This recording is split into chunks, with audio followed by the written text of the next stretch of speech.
Thank you. All right, as was just mentioned, I'm Trista McKenzie. I'm a graduate student in the Department of Geology and Geophysics at UH Manoa. And I'm going to be talking today about identifying pollutant pathways, tracing pharmaceuticals into Kāneʻohe Bay. So this project has been motivated by the fact that we know little about the quantity and quality of submarine groundwater discharge, which is abbreviated SGD, into Kāneʻohe Bay. But it has been demonstrated to be a major component of discharge into coastal areas, particularly on Pacific Islands, and can be volumetrically 2 to 4 times greater than that of surface runoff. Groundwater is important to consider because it can drastically alter coastal geochemistry as it is comparatively enriched in nutrients. Excess nutrients in coastal areas can result in poor water quality, coastal eutrophication, and invasive algal blooms. Additionally, groundwater takes on characteristics of land use, which can either be anthropogenically or naturally sourced. So what is submarine groundwater discharge? Here we have a schematic illustrating the basics of Oahu's hydrologic cycle. Rain falls against the Ko'olau Mountains, wetter on the windward side, and then either runs off over the surface in streams or percolates into the ground. This groundwater is either stored in dikes or can travel underground through porous basalt and come out to the surface again in streams or along the coastline. Groundwater discharges both to streams as well as the coastal ocean and can be fresh to brackish to saline depending on the physical regime it occurs in. In the last 10 to 15 years, SGD has been gaining attention as a potentially major pathway for excess nutrients and other pollutants derived from land use to reach the coastal ocean. And this is important because, as I mentioned before, coastal waters have a different ideal biogeochemical makeup. These groundwater inputs show an alternative, undocumented pathway for nutrients and other pollutants derived from land use to reach the coastal ocean. My project focuses in Kāneʻohe Bay, but the study addresses processes relevant to Pacific Islands as a whole. In addition to coastal areas with pollution issues derived from anthropogenic land use, on-site disposal systems, and SGD. Kāneʻohe Bay is a reef-dominated embayment located on the windward side of Oahu, and it has been susceptible to pollution and has a long history of negative anthropogenic influence. These influences include the sewage diversion experiment, which happened from the 50s to 70s, where raw sewage was purposely discharged into the bay and was responsible for significant coral reef decline. Dredging in the bay from the 1940s to 1950s, and then ongoing influences, which include on-site disposal systems, which include septic tanks and cesspools, agricultural and urban runoff, and stream channelization, which alters the natural stream path and substrate of streams. And this results in substantial land erosion and sedimentation in the coastal waters. The steep topography of the Ko'olau Mountains, coupled with a permeable and porous basalt matrix, results in a relatively fast groundwater flushing time, and this means less time and less degradation for pollutants. For this project, I'm applying a novel land use source tracking technique within 3 watersheds of Kāneʻohe Bay, the Ahuimanu, Kahalu'u, and Kaneohe watersheds. These watersheds vary in terms of population density and dominant land use, and were selected to capture both spatial differences as well as land use differences into the bay. So I really want to focus in on Kahalu'u and Ahuimanu watersheds because this is where our efforts have been focused mostly for the last year. The Kahalu'u and Ahuimanu streams are channelized downstream for about a mile prior to discharging into Kahalu'u Lagoon and then Kāneʻohe Bay.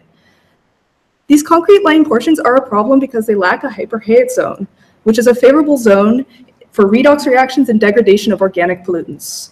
The hyperheight zone is an area in natural stream beds where surface and groundwater exchange, and this results in pollutant breakdown.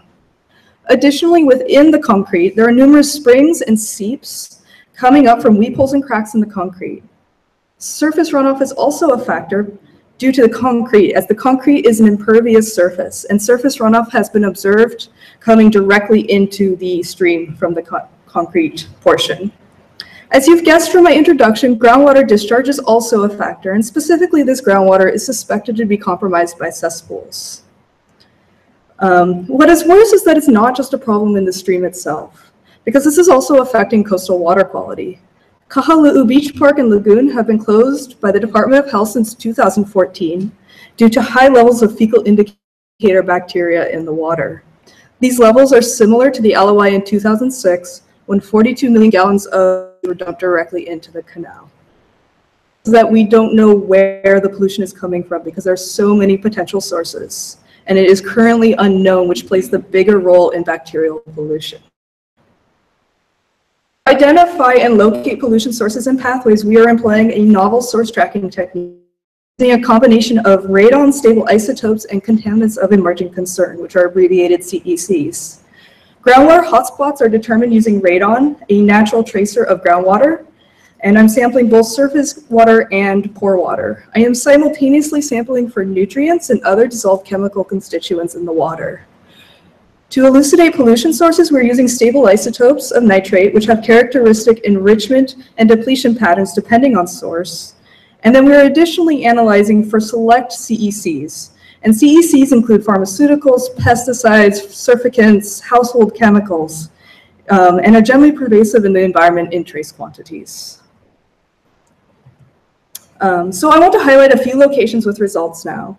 These are maps of the dry and wet season groundwater spatial distribution in the downstream portions of the Kahanamoku and Ahui Manu streams. Surface water is shown in the lines and groundwater samples are shown in the dots. Places where the water or the color is warmer than that medium blue indicates a location of groundwater discharge. Elevated groundwater discharge was not only observed in the streams, but also along the coastline. Coastal waters will have lower concentrations of groundwater, of radon, because of the dilution due to the volumetric differences of water. So this map shows the distribution and the amount of groundwater discharged, and it varies from dry to wet season. What is important to note, however, is that we have consistent areas of groundwater discharge between the seasons, and within the streams, these white circles indicate 5 areas of groundwater discharge, but regardless of season. In Kahanamoku and Ahui Manu, we found elevated concentrations of nutrients in groundwater samples. And comparing the wet and dry seasons, nutrient concentrations were generally higher in the dry season pore water samples and volumetrically greater in the dry season overall as well. The surface silica concentrations, which are sometimes used as a proxy for groundwater, were higher in Kahanamoku Lagoon and the streams during the dry season, consistent with our calculations for groundwater discharge.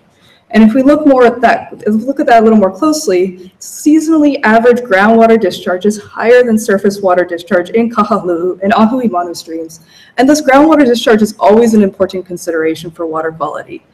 Both ground and surface water discharge increase during the wet season. And this increase in surface discharge is likely due to the increased rainfall and stream volume during the wet season. In Kahanamoku Lagoon, which is not shown here, groundwater discharge is 150% greater during the dry season compared to the wet season. Recently also, we've been analyzing for select pharmaceuticals in the Kahanamoku watershed. These maps show the results for carbamazepine, which is a anti-seizure medication and does not easily biodegrade in the environment, and that's shown on the right, and caffeine on the left. Surface water samples are once shown in the lines and pore water samples in the dots. Overlain on this map are on-site disposal systems. And what's really the interesting thing here is that these compounds are universally present. In surface water, 100% of our samples had detectable carbamazepine and caffeine. 76% of these samples, the groundwater samples, had detectable carbamazepine, and 92% had detectable caffeine. Are in concentrations well below any level of concern to humans. The effects of trace quantities of pharmaceuticals on coral reefs, invertebrates, and other organisms are not well studied.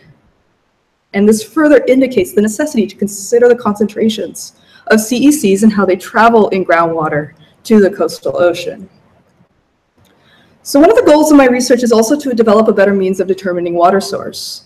And I want to do that by using CECs to differentiate between human and animal waste and agricultural sources.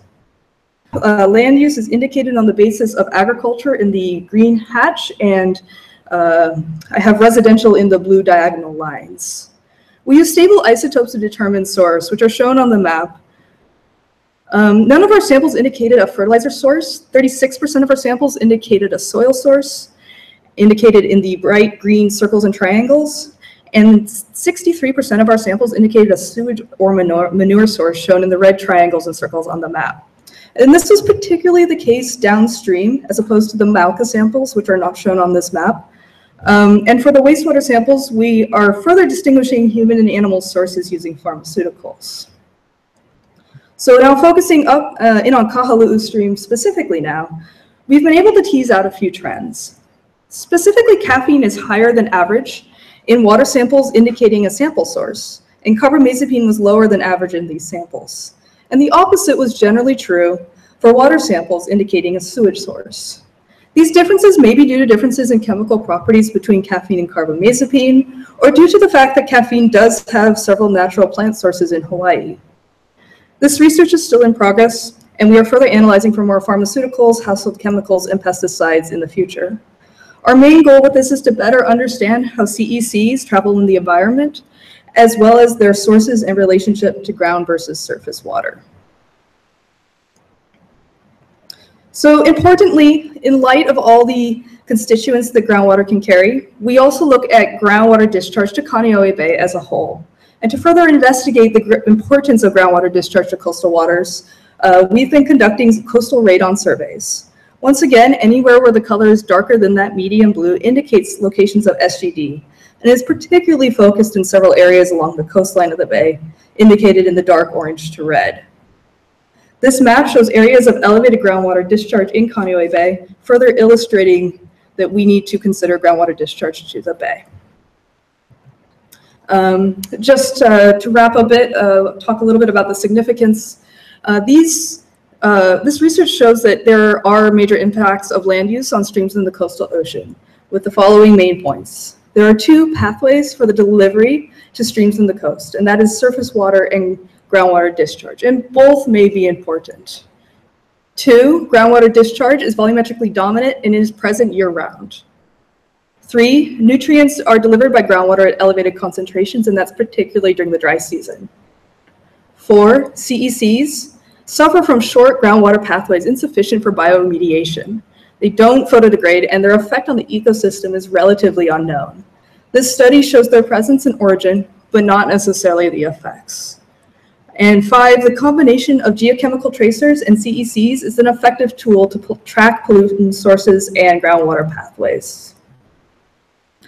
So in conclusion, land use impacts urban stream water quality, and urban stream water quality impacts coastal water quality. Then our next steps are to determine the pollutant sources and their relationship to land use, examine these relationships with CECs and other chemical compounds, and then expand into Kāneʻohe watershed. Thanks.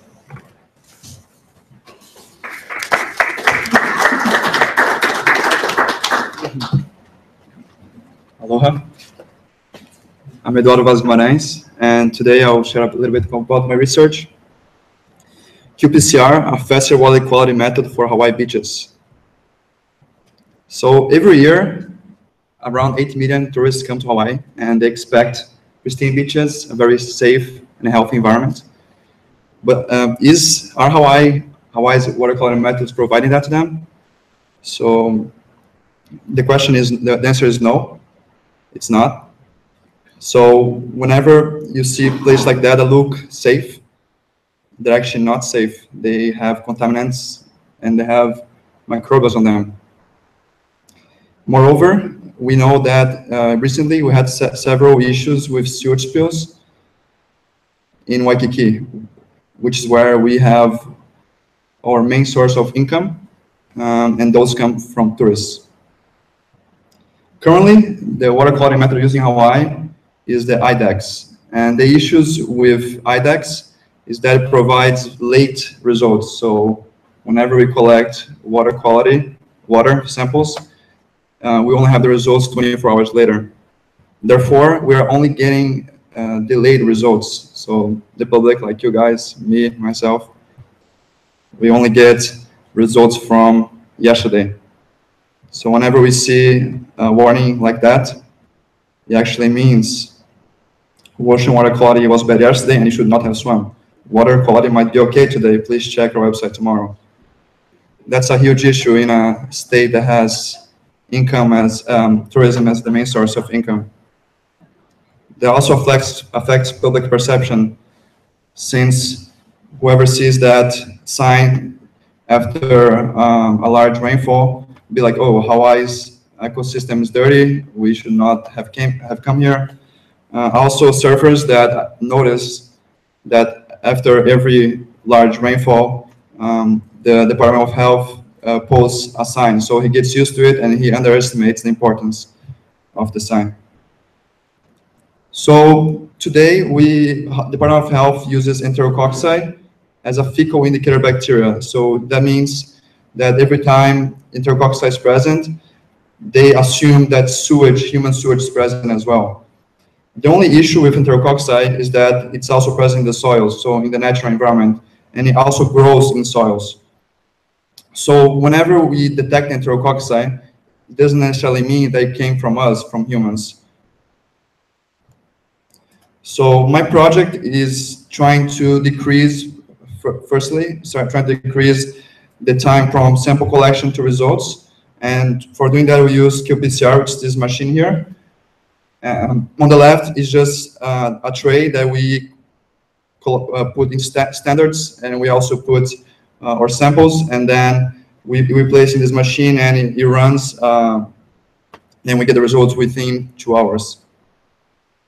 So yeah, it's just, this method is the bolt of water quality method, so we can say microbiology. So instead of 24 to 48 hours, we can get the results within 2 to 3 hours. So let's say I collect samples at 5 a.m. Whenever everyone gets to the beach at 8 a.m., we know if the water quality is okay or not. We also want to change the fecal indicator bacteria for Hawaii waters, and this has already been validated on the mainland, and we are trying to validate here. And the bacteria we're trying to introduce as a fecal indicator bacteria is this human-associated bacteroides, HF183, back R287. There's an R missing there, sorry. And we have to validate it in terms of specificity and sensitivity. So what does sensitivity and specificity means? Sensitivity means that this fecal indicator bacteria, this human-associated bacteroides, is found inside every single human. So that's 100% sensitivity. So 100% of the humans in Hawaii would excrete this type of human-associated bacteroides. And specificity, it means that this bacteria, this fecal indicator bacteria, is shed exclusively by humans and not by other animals. So we get results only by us. So these are just some results we got so far. The human bacteroides showed 80% sensitivity and 74% specificity. So 80% of the humans in Hawaii from our sample collection have this bacteria inside them, and 26% of the animals show this bacteria inside them. Therefore, we have 74% specificity. So 100 minus 26 equals 74. And they were mostly found in dogs, probably because they are our best friends and they're very close to us all the time. So as I said, this method is already being used in California, and we should try to implement here since we rely so much on our water quality and on our ecosystem. That's just an example. I think that's a Pizza Hut or something, and they have this TV and it's updated constantly. So the next step was to go out in the field after checking out the animal samples. And for doing that, I actually tried to grab some volunteers from Surfrider. So that's just me just speaking to Surfrider Foundation in an opportunity early in the summer. So they are the ones that helped me to go on the field and try to evaluate human-associated bacteroides on our environment. Again, that's just me with them and on my lab, and that's just a girl pretending she's James Bond and playing with the materials in the lab, and that's a picture of the site, and that's me on the bottom right. Just a couple more pictures from the water quality methods and how we run the sample, etc. So these are the sites we used. So it was used mainly because it's close to many hotels and we have many tourists there. So sites 1, 2, and 3. Sites 1 is Alamona Bowls. Site 2 is the Beach Lagoon, and site 3 is the right of Waikiki or Kahanamoku Beach. So on those sites, the Surfrider people just collected water samples for me, and I was waiting at the lab, and I ran the samples. And okay, back. So whenever we evaluated those samples, we ran those samples, we realized that Hawaii doesn't have that much bacteria on it, so it wasn't possible to correlate the new method to the IDEX, the old and slow method. So we were like, okay, we can't actually validate this because we see so many zeros, so we have to go somewhere that's dirtier, because if not, we're not going to be able to actually introduce this method. So for doing this, we went to Hawaii, and because it's dirtier, as Tristan also mentioned, and the recreation water quality criteria actually needs and requires index of agreement between methods to be above or equal 0.7, and correlation of correlation coefficient to be above 0.6. So the good news for us is that when you compare our new method to the method currently being used in Hawaii, we had values above those required. And we had 0.78 for index of agreement and 0.76 for correlation coefficient. So the next steps for us is to actually send this to EPA and get it validated. And that's pretty much it. So, mahalo.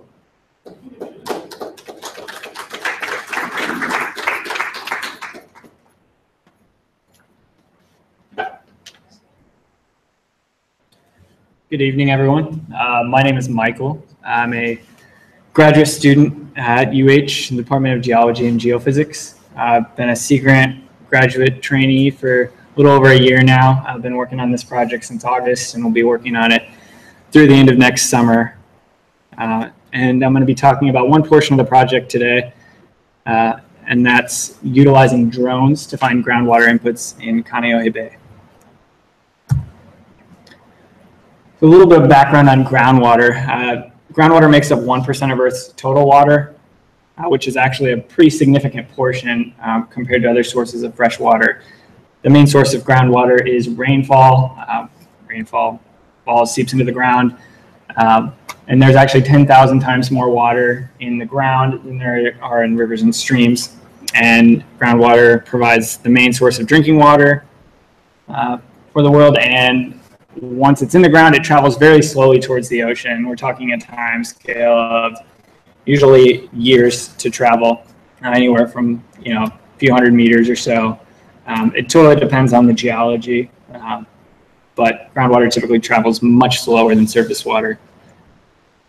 So groundwater is great. It gives us our water, provides important nutrients to the ocean and to coral reef and the coastal ecosystem, but it can carry harmful contaminants.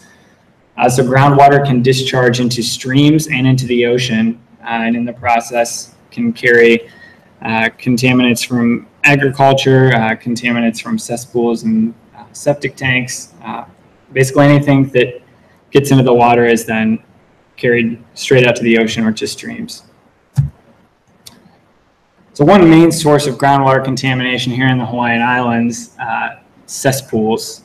We were the last state to outlaw new cesspool construction, and there are over 10,000 cesspools on this island. 1,500 of them are concentrated in the Kāneʻohe Bay region, and that results in 1 million gallons of untreated wastewater getting into the groundwater each day.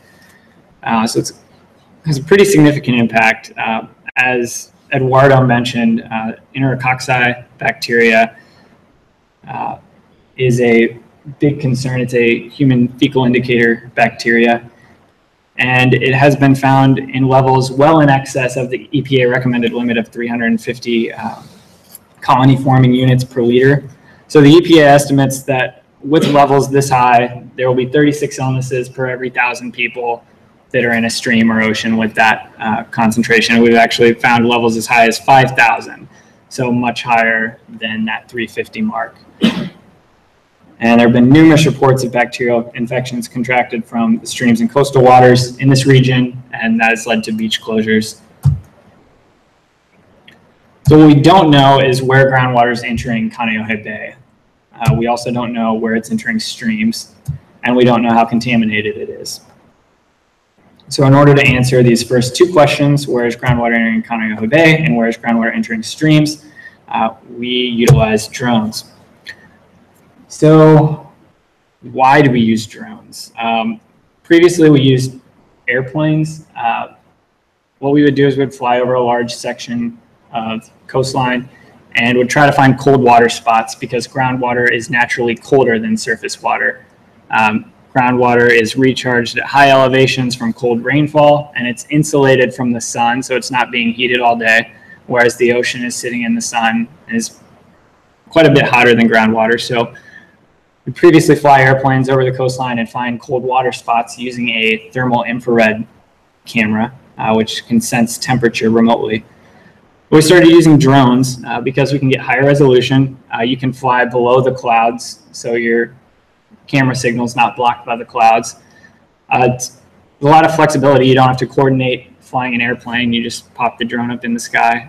You're obviously have to pay attention to all the rules and regulations, but it's a pretty easy process. And it's pretty inexpensive after you have the equipment you need. You don't have to pay for aircraft time and things like that. It also allows you to hover in one spot and see the dynamics of groundwater coming out into the ocean or streams coming out into the ocean. So here's a little comparison of the resolution between aircraft and drone thermal infrared. So the drone is on the left, the aircraft's on the right. The resolution is about 10 times better. The main reason being you're flying a lot higher with the airplane than you are with the drone. So you can see this cold water spot right there. It's much more visible with the drone than with the aircraft. We use a DJI Matrix 100 drone, that's it there on the bottom left, and a FLIR Tau 2 camera, it's in the top right, and a field viewing screen where we can see exactly what we're looking at in real time. And we get about 0.2 meter spatial resolution, so a single cell size with a single temperature value is about 20 centimeters by 20 centimeters. So if there was one cold spot within that area, we'd be able to see it.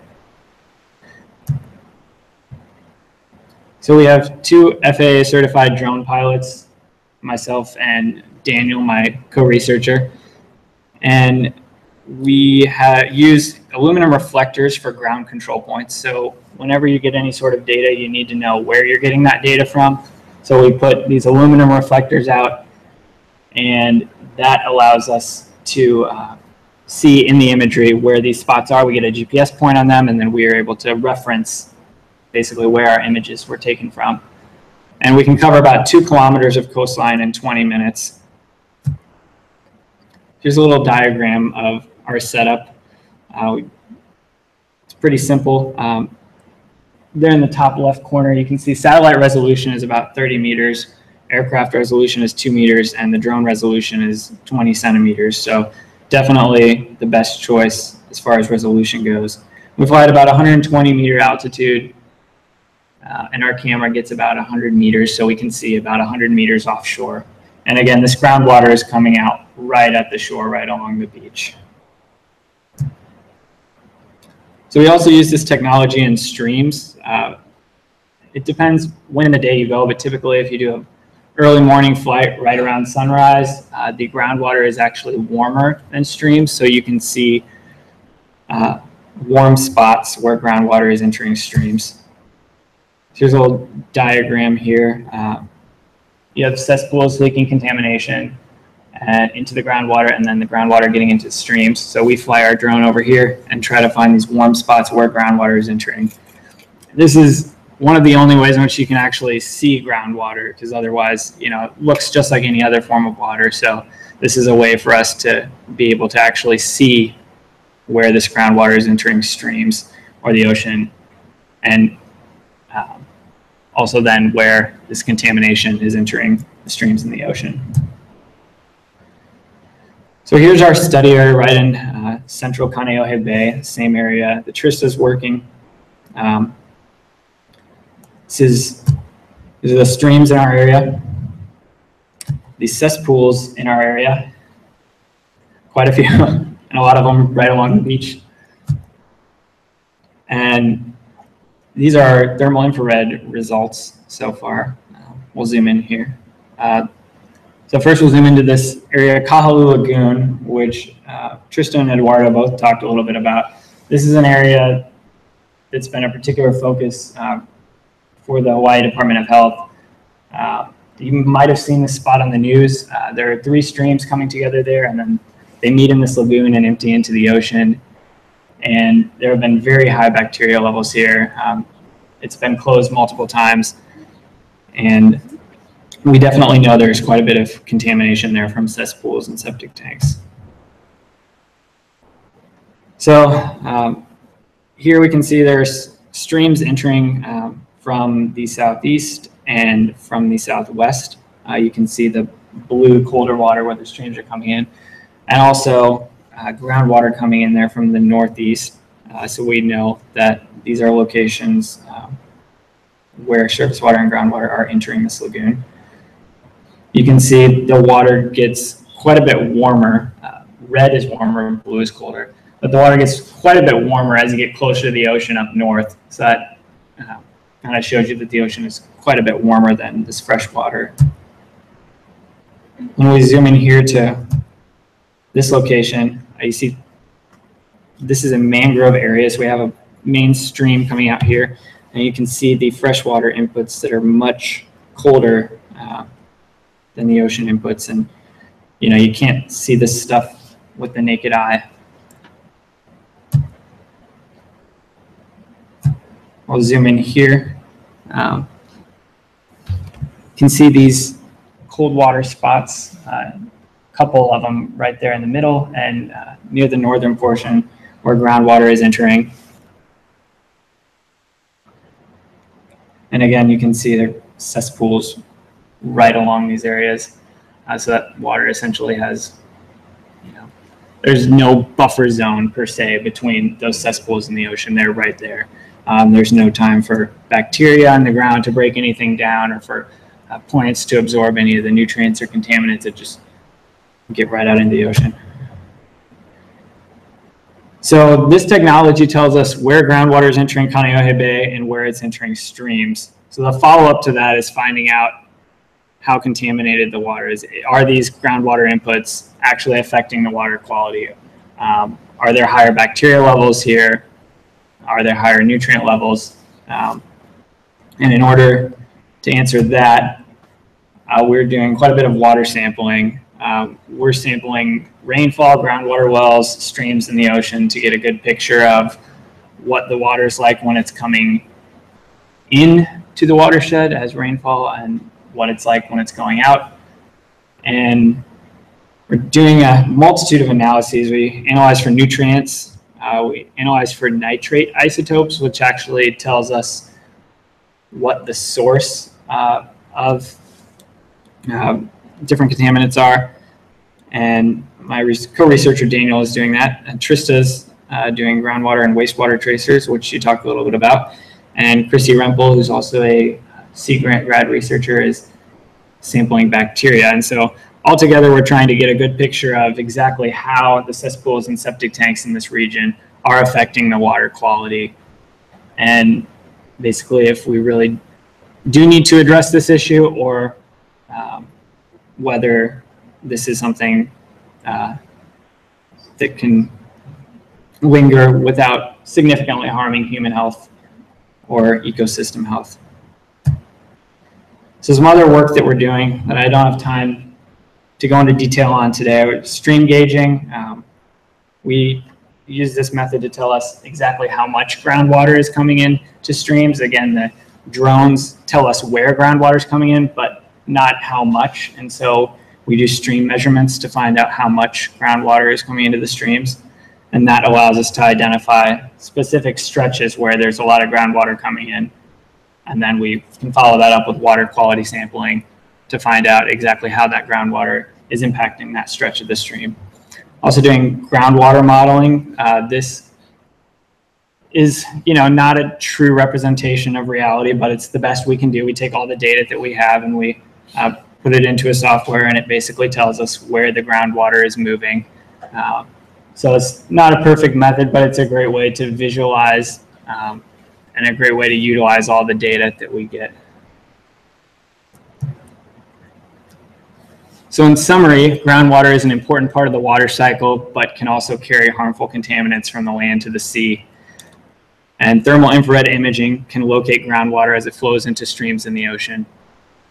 And drones provide a cheap, high-resolution, and flexible platform for this thermal infrared imaging.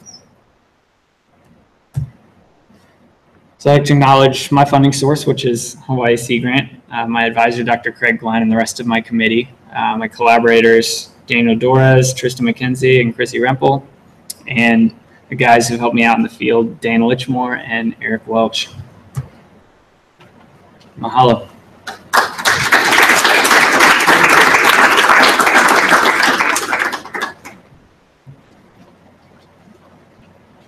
All right, so do we have any questions? You guys can come stand here.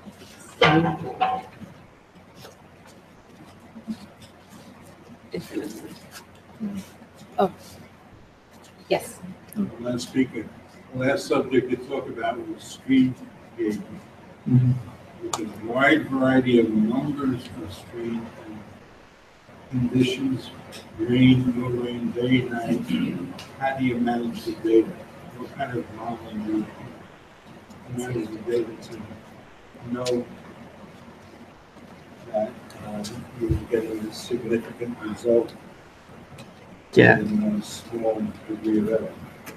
So we're basically focusing on 3 or 4 different streams in our area, and we have stream gauges set out that are constantly monitoring the stream flow. So basically, if we get a large rain event, we get data for that. We get temperature data, salinity data, so how salty the water is, and then also the level of the stream, so the discharge of the stream.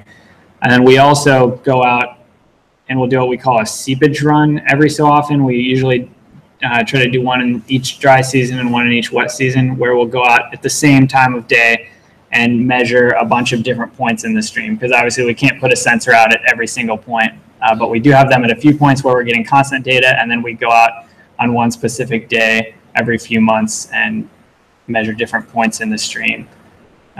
So that's basically what we do. We get a lot of data because we get results every 15 minutes from the stream gauges. So there's a lot to manage there. But we do get constant data with, high rainfall events, dry events, things like that. So. I'd like to connect up Michael's talk with Trista's. First, Michael, if I make a mistake, correct me so I can work in place. I think I heard you say that there were 10,000 cesspools and separate things in the Kāne area. On Oahu, yeah. On Oahu, so there are 1,500 in Kāneʻohe. Yeah. And Kāneʻohe Bay has been closed 7 times. Yeah, certain beaches have, yeah. Now, Trista, in your talk, you mentioned Honolulu area and Guimaraes. And the question is, leading on the 1,500 cesspools and separate things, how many, and you also said that we don't know what the source is of the sewage discharge in Honolulu and Honolulu. Can you take a guess, if you don't know the number, of how many cesspools and septic tanks we have in Honolulu and also in Kahului?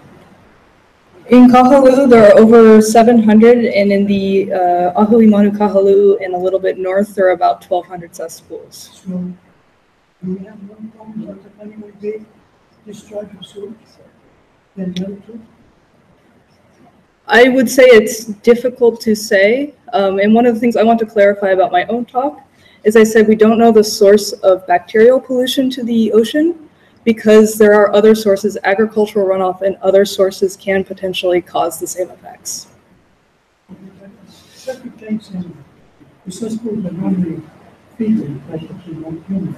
Correct. The runoff from agriculture is not the same kind of discharge. This is correct. Additionally, you have to account for wild animals and pets, right? So it's not as simple to say, yes, it's the cesspools. It is a much better option to go really try and tease out the source, right? Thank you. I have a question regarding that same issue.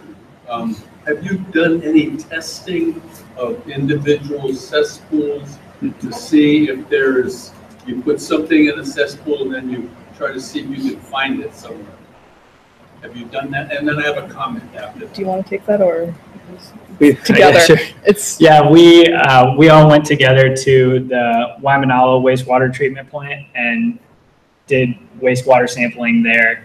Because, you know, if you sample one cesspool, someone might be a big caffeine drinker, someone might have 10 people in their family, you know, there's a lot of variability. So we sampled wastewater from the Waimanalo treatment plant, just raw wastewater coming in. And that's kind of what we used as our number for what that looks like. So you haven't really taken a cesspool, put something in it that is not generally found in other cesspools nearby, and then gone to the ocean and try to find it? We haven't, just because the water travels so slowly. You know, it can take years for water to get from one spot to another. I could potentially be something that could work in a cesspool close to the ocean, and it's small enough. You know, you might have a small enough time period to do that, but we haven't tried any sort of like dyed tracer test or anything like that. Our research group has used that before on Maui for other studies, but we haven't for this project.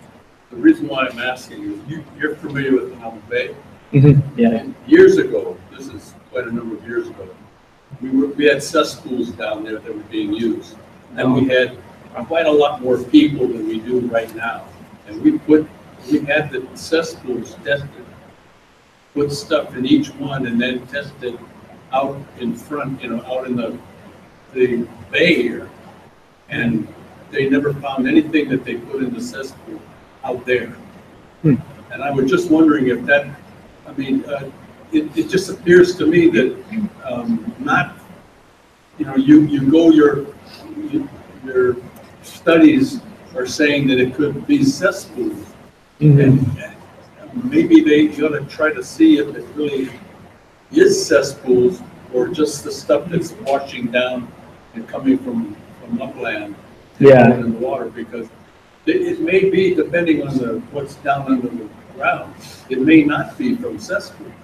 Yeah, and that's what our nitrate isotope chemistry analysis is.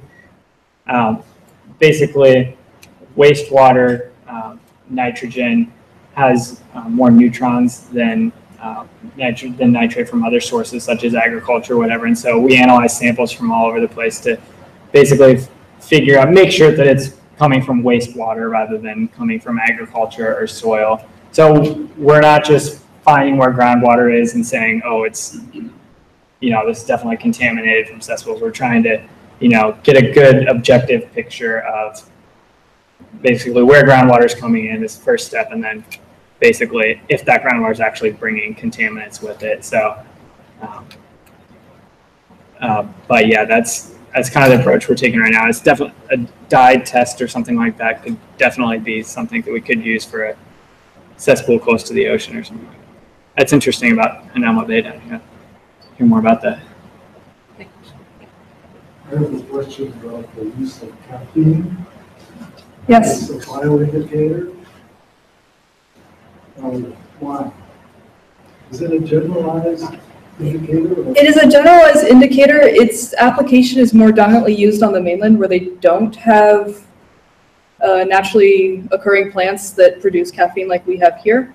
So it seemed like an easy first step, like, you know, let's just analyze for caffeine as one of our constituents, but it's obviously complicated in Hawaii. Does it have a long half-life? Yeah, it does not easily degrade. It does degrade in sunlight. So it's also particularly interesting in terms of, I guess, lifetime in the ecosystem, as well as perhaps what is coming out through the groundwater, which isn't in contact with the sun. But it'll be part of a larger suite of pharmaceuticals that will hopefully give a much more holistic picture. Have you looked at other? Yeah, I have they are all on the list. Yeah, they're on the list. I just have, I can't present the results yet today.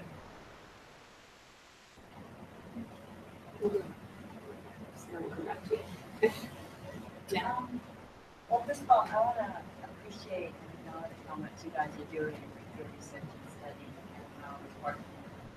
It's a great job. I'm just curious about kind of like the next step. Are you able to provide information to EPA or start that? There's definitely a problem. It's kind of like, okay, so is your information able to help with a solution hopefully soon? Yes, I can, okay. Yeah, you want to start?